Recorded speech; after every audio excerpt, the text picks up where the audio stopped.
I play Peter Mills. I'm Monica Raymund. I play Gabriella Dawson. And we, yesterday, had the pleasure of working on a crazy accident. It was fun. It was crazy. It was crazy. It was a gentleman who I assumed was drunk. I think we all assumed at that point. Had run off onto the sidewalk, hit a little girl, crashed through a window and injured a few people in a restaurant, and then ran right into a light post. We come to help the gentleman out of the car, and a group of onlookers, people that are just down on the street, kind of surround it and are demanding that the man own up to his accident of hitting the little girl, possibly injuring her or killing her, and the other people that were in the restaurant. They think that he's drunk because he seems really wobbly at first. His movements are very uncoordinated, so we assume that he's been drinking while he was driving.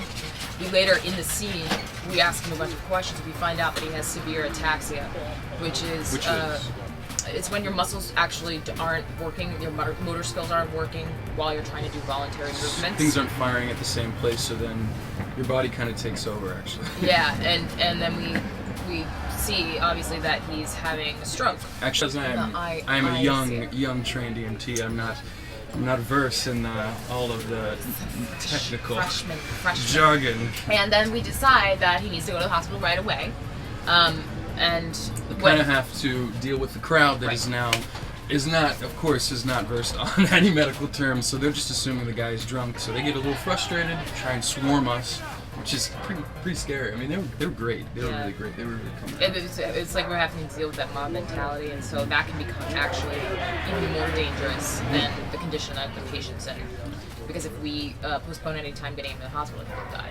I mean, crowds of people create cluster and create confusion and chaos, and only just it muddles it. So yeah, it actually heightens the situation, yeah. And it creates an even more dangerous situation for not just whoever the victim is, but for all of us. Yeah. Because and for them, and for themselves, it can really start something that would escalate into a huge traumatic event. That's why it's really important, when you read these stories of people like getting killed at concerts or soccer games because of the mobs. I mean, that is a great indication of how out of control a mob mentality could really get. Casey comes up with a brilliant idea of taking a saline bag and giving it to this one leader of the mob to sort of distract him. And then you see this guy holding up the saline bag, and he starts actually helping the firefighters and the paramedics. It's great though because the saline isn't attached to anything. So I mean, that moment the kid just stands there, he's like, "Oh, I got this, yeah!" It is hilarious. It is hilarious.